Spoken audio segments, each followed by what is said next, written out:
Salut Pierre, Bonjour. merci d'avoir accepté notre invitation. Pierre, tu es secrétaire général de la Ville en commun.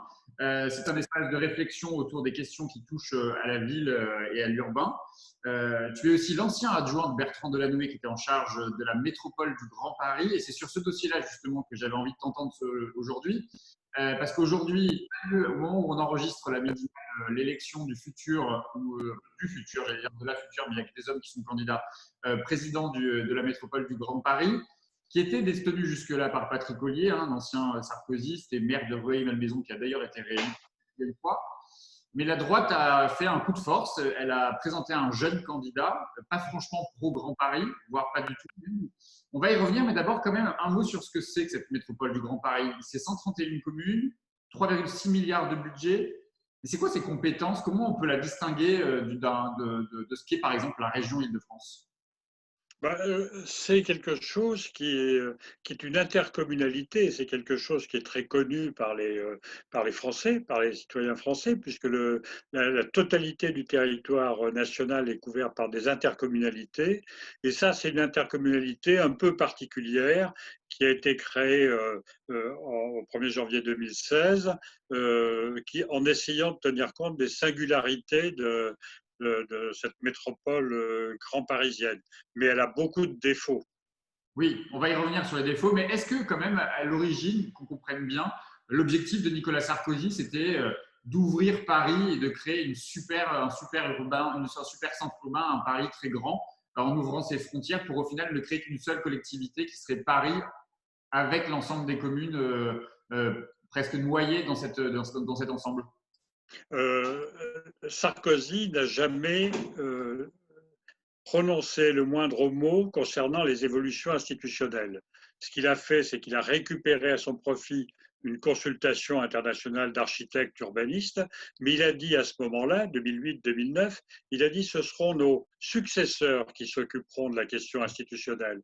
Et en fait, c'est sous la présidence de François Hollande, Marie-Lise Lebranchu, ministre chargée des collectivités, qui a essayé de mettre au point un système intercommunal dont la métropole parisienne était dépourvue.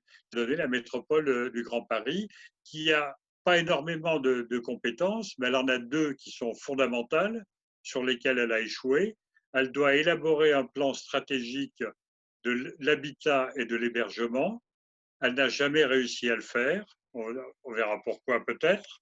Euh, et un schéma, un document d'urbanisme qui s'appelle le schéma de cohérence territoriale, qui est censé donner les indications de là où on construit, de quelle nature, les infrastructures, etc. Et là aussi, dans les deux cas, plan de l'habitat qui est une question essentielle, puisqu'il y a des centaines de milliers de grands Parisiens qui sont en attente de logement, plus de 400 000 demandes, et chez organisation territoriale, mais dans les deux cas, la métropole du Grand Paris n'a pas réussi à voter ces deux documents qui étaient pourtant les seuls documents stratégiques qu'elle avait à mettre en œuvre.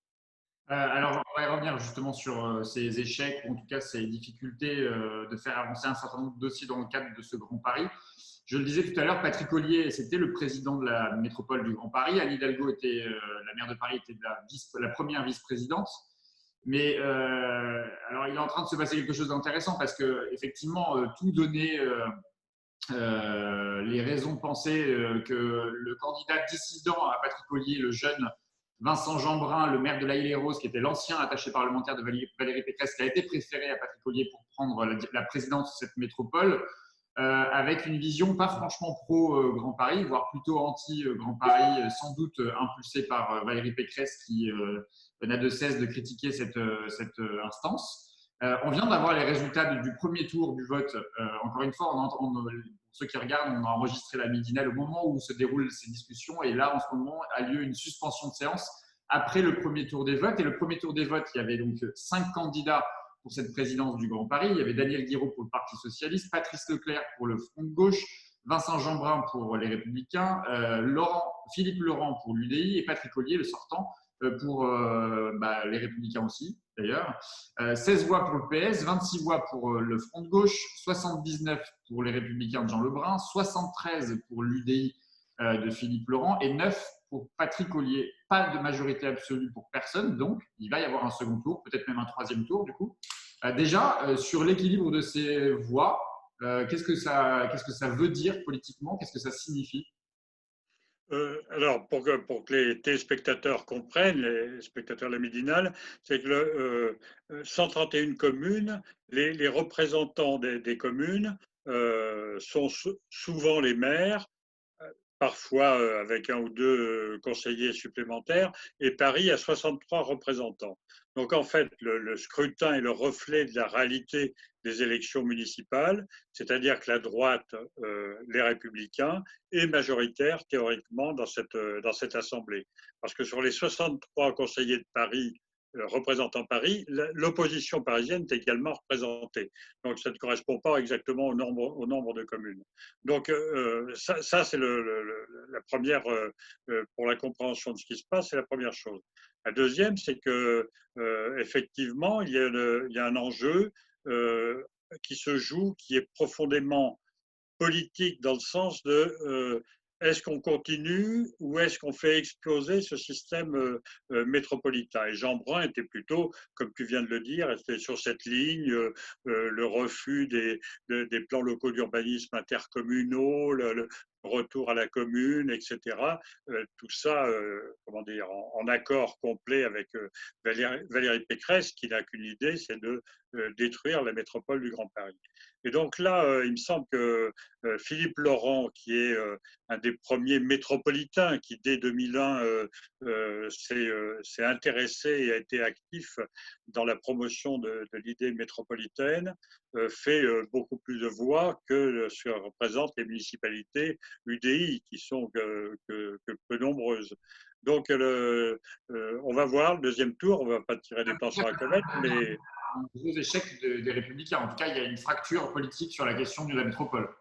oui, tout à fait. Je pense qu'il y a une partie de la gauche qui a préféré reporter ses voix immédiatement sur Philippe Laurent, qui est un élu qui est extrêmement reconnu du point de vue, notamment sous sa conception de la commune. Il est secrétaire général de l'Association des maires de France et il a une vision à la fois métropolitaine et à la fois communale, à mon avis, un peu trop communal dans la situation qui nous intéresse, mais en même temps, ça serait un progrès si ça permettait de mettre en échec la tentative de Jean Brun en alliance avec Berger, une offensive très réactionnaire, quoi. C'est-à-dire on refuse la solidarité, parce que si on refuse de faire des plans locaux d'urbanisme à l'échelle intercommunale, ça veut dire que c'est chacun chez soi, et la question, par exemple, du logement n'est absolument pas résolue, puisqu'on sait qu'il y a des municipalités qui refusent de construire du logement social,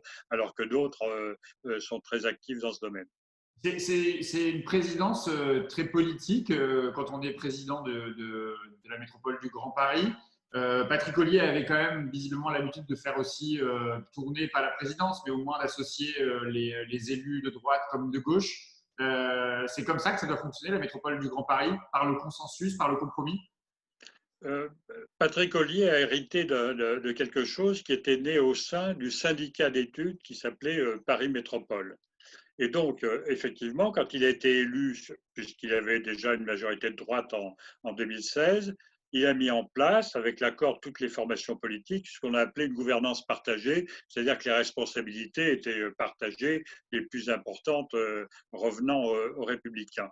Et Patrick Ollier a su, dans cette période de découverte avec des élus qui ne se connaissaient pas, a su mener son affaire de façon effectivement consensuelle. Mais c'est là où, à mon avis, ça coince. C'est-à-dire que le consensus n'a qu'un temps et les questions métropolitaines, défis climatiques, adaptation au changement global, financière, inégalité territoriale et sociale, santé, toutes les politiques de sécurité, d'éducation, de justice, tourisme de masse, etc. Tout ça relève d'une vision métropolitaine. Et dans ce domaine, eh bien, il est évident que dans notre pays, les points de vue ne sont pas partagés. Il y a une nécessaire confrontation politique et idéologique.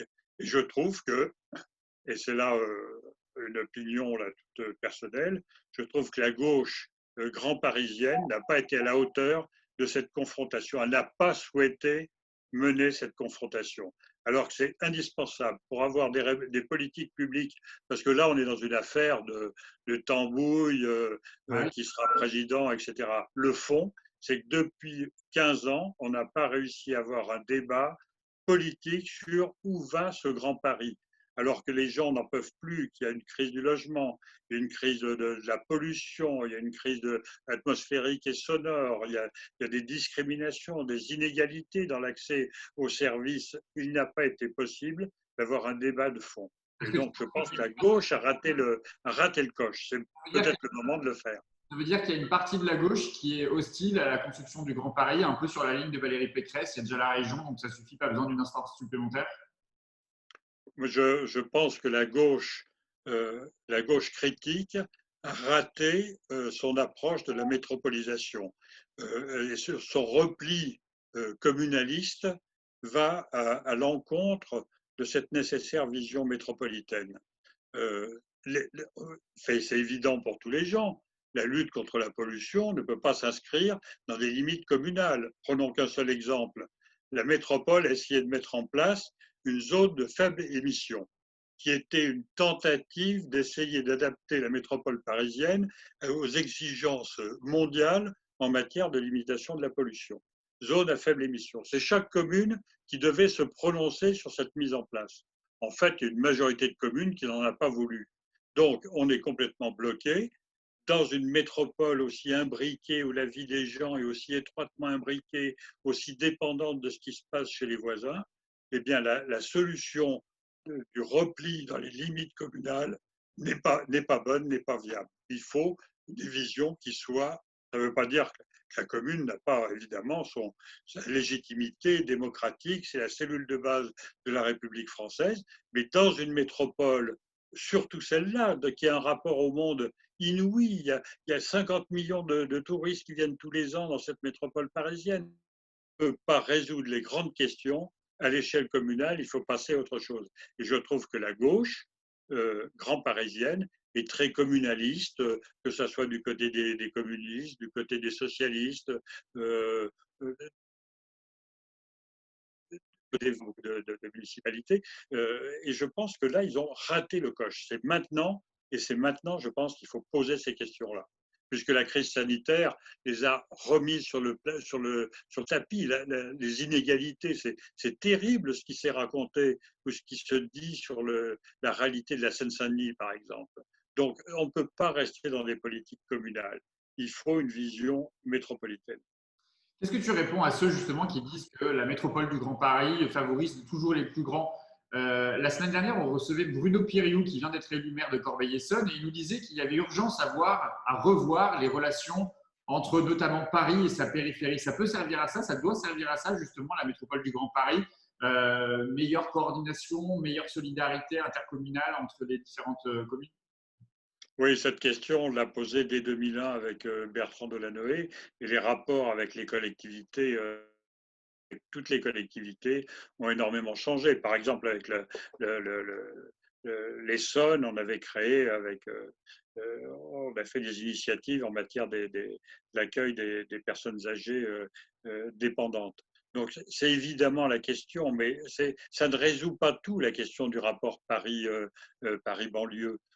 Puisque la métropole du Grand Paris, c'est d'abord, c'est difficile de définir territorialement une métropole, parce qu'une métropole, par définition, c'est un système qui est multi-échelle, qui réunit justement des tas de territoires qui ont des fonctions ou des particularités. La métropole du Grand Paris, elle rayonne bien au-delà des limites de la région Île-de-France. Elle va chercher l'Oise, elle va chercher le Loiret, etc. Donc, on ne peut pas être dans des réflexions qui sont de ce niveau-là. Il faut un choc. Moi, je suis partisan de mettre les pieds dans le plat. Il faut un choc politique et démocratique. On ne peut pas rester dans ce système-là qui est si complexe, une des métropoles comment dire, les plus puissantes du monde, qui est connectée au monde entier dans tous les domaines. J'évoquais le tourisme, c'est vrai en matière de recherche, d'éducation, de d'échange, les rapports de Paris avec l'Afrique sont extrêmement importants dans tous les domaines, que ce soit en matière culturelle, etc. Donc la vision étroite de ma commune, qu'est-ce que je fais de ma commune simplement, ça ne peut, que ce soit Paris ou Corbeil-Essonnes, ça ne peut pas être la bonne solution. Il faut penser à une autre échelle. Ça ne veut pas dire qu'il faut détruire l'échelle communale. Il faut la réinsérer dans une autre conception qui est celle qui pose les questions essentielles que j'évoquais tout à l'heure, de façon à ce qu'on vive mieux dans cette métropole. Parce que la métropole, c'est à la fois des opportunités formidables, on est connecté à la France entière, on est connecté au monde entier, ça crée des capacités d'échange en matière de culture, de connaissances, d'échange de richesses inouïes. Et en même temps, c'est une situation qui est très problématique. On souffre dans le Grand Paris, je le disais, on souffre des problèmes de logement, de transport, la crise des RER, encore tout récemment, la pollution atmosphérique, la crise des mobilités, les discriminations, les inégalités. On ne vit pas de la même façon quand on habite à Seine-Saint-Denis ou quand on habite Paris. Il y a un rapport parlementaire qui a montré qu'en matière de justice, éducation, sécurité, santé, la Seine-Saint-Denis est moins bien dotée qu'un département comme la Lozère. Donc, c'est ça les grandes questions. Ça ne peut pas être uniquement les questions de rapport de Pierre avec Paul ou Jacques.